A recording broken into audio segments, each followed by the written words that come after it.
Sir তো এখানে আছেনি। সরকারের কাছে কোনো প্রস্তাবনা দিতে গেলে একদম সর্বপ্রথম যে মাধ্যমটা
সমাধান লাগবে, এটা হচ্ছে আমাদের মূল কথা। এখন চিরস্থায়ী সমাধানের মধ্যে একটাই সমাধান, এই রাস্তার উপরে তার রাস্তা হবে না, ওভারব্রিজ করতে হবে। এই ওভারব্রিজ এটা হচ্ছে আপনারা জানেন সড়ক জনপদের রাস্তা, এটা তো আপনারা জানেন হাইওয়ে রুট। হাইওয়ে রুটের ওভারব্রিজ করার জন্য হচ্ছে সড়ক জনপদ বিভাগের সম্পৃক্ততা আছে, তাদের ইঞ্জিনিয়ারদের সাথে কথা বলার বিষয় আছে। তবে আপনাদের যে দাবি এবং আমরা যেটা চাই, আমরা যারা এখানে উপস্থিত আছি স্থানীয় জনপ্রতিনিধি এবং আমাদের সেনাবাহিনী আছেন, আমরা আজকে এটা নিয়ে কথা বলবো এবং দ্রুততম সময়ের মধ্যে একটা ওভারব্রিজের স্যাংশন এবং এটা কাজ শুরু করলেও প্রায় অনেকদিন লেগে যায়।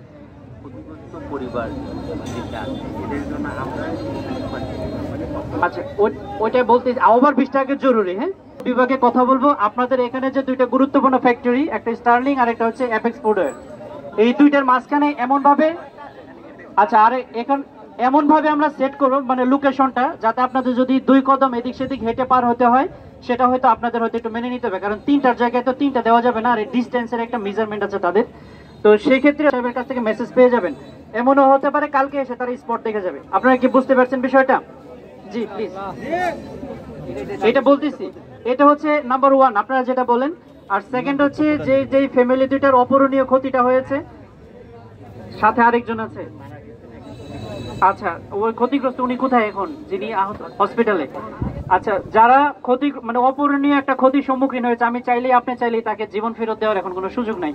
আমরা যেভাবে তাদের কম্পেনসেশন দিয়ে থাকি, আমরা আপনাদের ইন্ডাস্ট্রির সাথে কথা বলবো, এখানে স্থানীয় জনপ্রতিনিধি তাদের সাথে পৌরসভার সাথে কথা বলবো, আমাদের একটা অংশগ্রহণ আছে।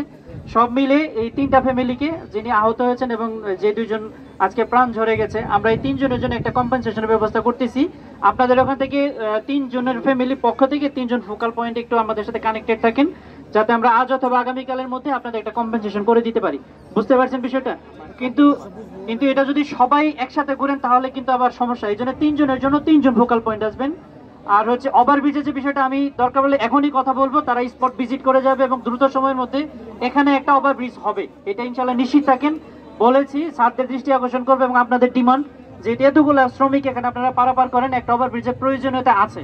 আজকে হয়তো ওভারব্রিজটা থাকলে এই দুর্ঘটনাটা ঘটতো না, এটা হচ্ছে বাস্তবতা।